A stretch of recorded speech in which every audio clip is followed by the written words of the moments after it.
इस लेक्चर में हम लोग बात करने वाले थे एसी सर्किट के आरएलसी सीरीज सर्किट के बारे में। ठीक है ना, हम लोग उसके पहले आरएल सीरीज सर्किट और आरसी सीरीज सर्किट के बारे में पढ़ चुके थे।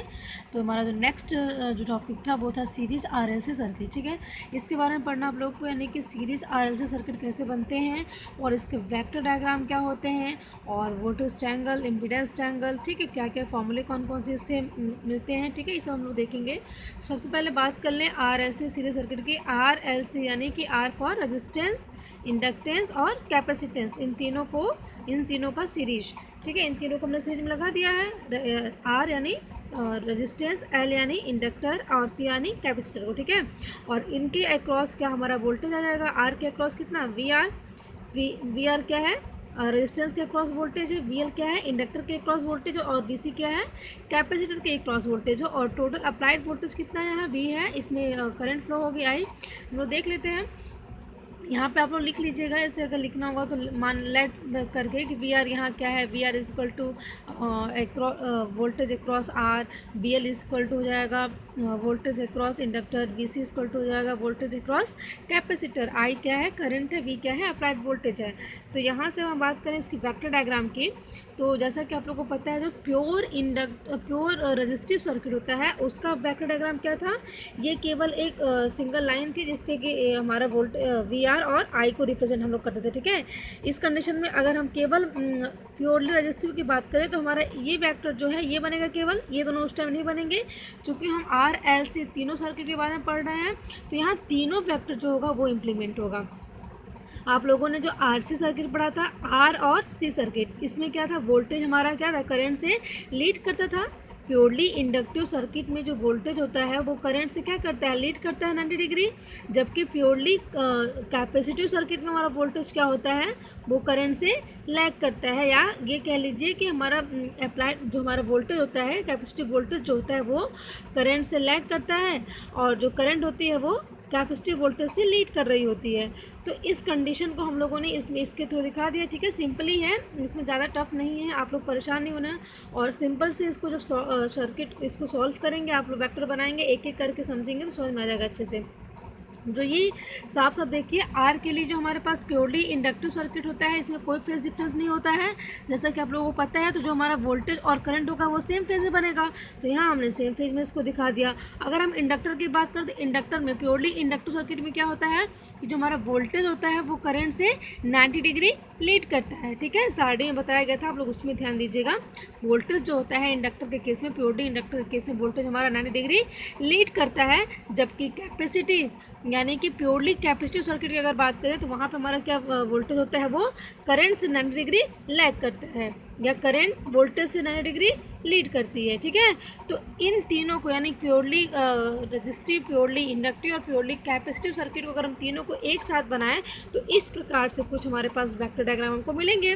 ये जो हमारा वेक्टर है वो प्योरली रेजिस्टिव सर्किट का है, यहीं से यहाँ पे बनेगा हमारा प्योरली इंडक्टिव सर्किट के लिए वी एल और प्योरली कैपेसिटिव सर्किट के लिए वी सी।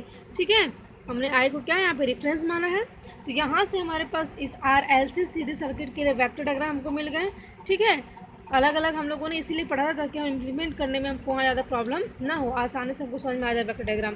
तो इसी R L C series circuit को हमने यहाँ पे आर एल सी जो हमारा वेक्टर डायग्राम बना है R L C series circuit का, वो यहाँ पे दिखाया गया। ठीक, अब इसकी अगर हम बात करें इम्पीडेंस की, इम्पीडेंस क्या होता है, Z equal to R square plus XL minus X C square.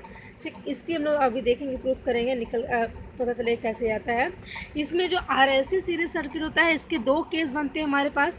Case number first जो होता है V L is greater than V C या XL is greater than XC, और दूसरा केस बनता है V L is less than V C या XL is less than XC. ठीक है ना, तो इन दोनों केस के बारे में पढ़ेंगे। दोनों सिमिलर केस होते हैं, बस थोड़े से डिफरेंस होते हैं।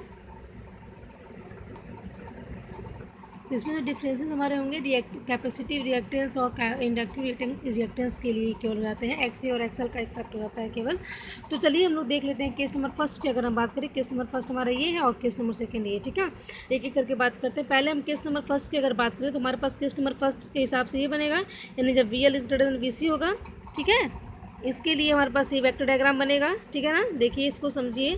अगर हम केवल वी एल और वी सी के बनाएं तो ये जो हमारा वेक्टर डायग्राम है ये, ठीक है, रिफरेंस हमने आई को यहाँ लिया है। ठीक, और हमारा वी एल यहाँ पे होगा। अगर हम अप्लाइड वोल्टेज यहाँ सॉरी रिजल्टेंट वोल्टेज की अगर हम बात करें क्या होगा इस जगह पे, ये रिजल्टेंट वोल्टेज क्या होगा, तो यहाँ देख लेते हैं। हमने क्या माना यहाँ पे V L is greater than V C. V L क्या है, वी सी से बड़ा है, ठीक है। तो वी एल वी सी से बड़ा होगा, तो यहाँ पे अगर हमारा वी एल बड़ा होगा वी सी से, तो हमारा जो रिजल्टेंट बनेगा कुछ यहाँ वी एल से नीचे बनेगा, यानी ये क्या हो जाएगा, इसका वी एल से नीचे बना तो यहाँ resultant voltage V L minus हमको वी सी मिल जाएगा, ठीक है। कैसे, देखिए वी एल है हमारा टोटल पूरा इसका हाइट, वी एल रजिस्टर ये वेक्टर वी एल का है पूरा, और ये जो हमारा रिजल्टेंट वोल्टेज बना है वो है V L minus V C का। चूँकि यहाँ वी एल ग्रेटर देन है वी सी से, इसलिए यहाँ पे क्या हो जाएगा वी एल माइनस, देखिए ये वी सी नीचे है तो माइनस होगा वी सी से, इसलिए यहाँ पे वी एल माइनस वी सी बन जाएगा सिंपली। और अब हमारे पास जो ये ट्रायंगल बन के आएगा इसको हम सॉल्व करते हैं। यहाँ से हम देखते हैं v इक्वल टू हमारे पास क्या मिल जाएगा, जो रिजल्टेंट वोल्टेज है यहाँ से v इक्वल टू हो जाएगा हमारा बी आर स्क्वायर, ठीक है, इसका square B R square plus V L minus V C का होल स्क्वायर, ठीक है, इसका बी आर स्क्वायर प्लस अगर हम रिजल्टेंट वोल्टेज निकालते हैं v इक्वल टू, तो यहाँ से हमारे पास जो इस ट्रायंगल बना है इन दोनों का हमारे पास वेक्टर जुड़ेंगे हमारे यहाँ पे, ठीक है ना, इन दोनों। तो इन दोनों को अगर हम जोड़े वी आर और प्लस क्या किए हैं वी एल माइनस वी सी को यहाँ पे किए हैं, ठीक है ना। इसी तरीके से सॉल्व करना है, वी आर स्क्वायर हो जाएगा प्लस, ठीक है, कर्ड ये जो फॉर्मूला है पाइथागोरस प्रमेय लगेगा यहाँ पे, तो ये पाइथागोरस प्रमेय के हिसाब से हो जाएगा, ठीक है, V R square plus V L minus V C का स्क्वायर, ठीक है। यहाँ से ये हमने जोड़ लिया। अब इसको अगर हम सॉल्व करें v बराबर ओम्स लॉ के हिसाब से क्या लिखेंगे यहाँ पे, v बराबर आई आर हो जाएगा, आई आर का स्क्वायर प्लस वी एल का क्या हो जाएगा आई इंटू एक्सएल, ठीक है। इंडक्टर के केस में क्या होता है एक्सल होता है, तो वी एल इक्वल टू हो जाएगा ओम्स लॉ के हिसाब से आई इंटू एक्सएल माइनस वी सी के लिए आई इंटू एक्स हो जाएगा स्क्वायर। अब इसको अगर हम सॉल्व करें यहाँ से आई स्क्वायर को कॉमन ले लेंगे, फिर R square plus XL minus X का होल स्क्वायर हो जाएगा। देखिए यहाँ इसके आगे हम लोग सॉल्व करते हैं, नेक्स्ट पेज पे है, ठीक है, ये इसके आगे से हम सॉल्व करें यहाँ, तो यहाँ पे देखिए I square X R square plus XL minus X square हो जाएगा। इसको सॉल्व करेंगे, यहाँ पे आई को बाहर ले लीजिए तो R square plus XL minus X square बचेगा।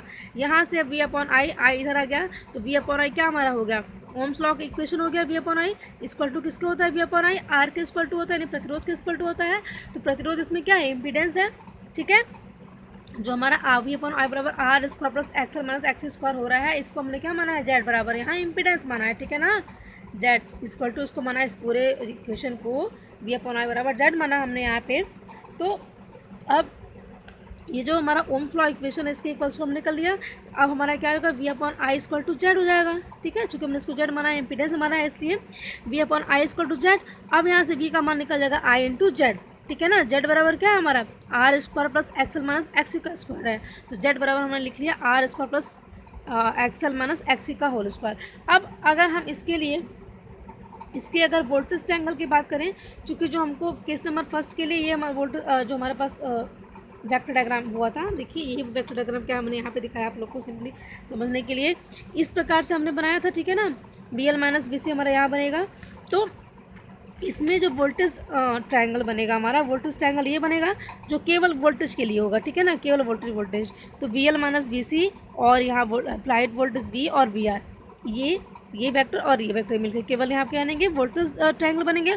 इम्पीडेंस ट्रायंगल की अगर हम बात करें तो यहाँ पे क्या करेंगे आई से हम डिवाइड कर देते हैं सब में, तो हमारा इम्पीडेंस ट्रायंगल हमको मिल जाता है। तो यहाँ पे हमारा क्या हो जाएगा जेड हो जाएगा, बी अपॉन आई बराबर किसके यहाँ पे है वी अपॉन आई, अगर हम यहाँ करते हैं V upon I equal to क्या करेंगे जेड हो जाएगा, हमने जेड लिख दिया।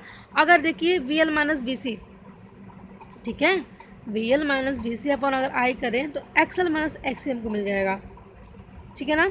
और यहाँ क्या मिलेगा वी अपॉन आई बराबर क्या हो जाएगा आर होता है ना, तो आर यहाँ से मिल जाएगा, और ये वी अपॉन आई बराबर क्या हो जाएगा यहाँ पे आर मिल जाएगा, ठीक है।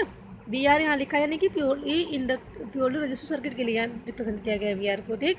तो ये वाला आर मत समझिएगा, यहाँ पे वी आर है प्योरली रजिस्टिव सर्किट के लिए, वी एल है प्योरली इंडक्टिव सर्किट के लिए, यहाँ वी सी जो था वो है प्योरली कैपेसिटिव सर्किट के लिए। तो ये जो हमारा बन के आ रहा है यहाँ पे क्या है, तो इस प्रकार से इम्पीडेंस ट्रायंगल हमको मिल जाएगा। इम्पीडेंस ट्रायंगल के बाद साइन कॉस टैन हम निकालेंगे, ठीक है, चूँकि हम पाइथागोरस प्रमेय से यहाँ साइन कॉस टैन निकाल लेंगे आराम से, ठीक है। V L minus V C upon V, इसी प्रकार से X L minus X upon Z, cos theta का मान टैन थीटा का मान, ठीक है, जैसे इसके पहले उन्होंने करा था। तो इस प्रकार साइन कॉस टैन हमको यहाँ से मिल जाएगा।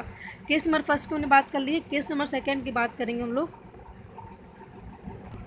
ये है case number second RLC series circuit का, ठीक है। यहाँ से अगर केस नंबर सेकेंड की बात करें तो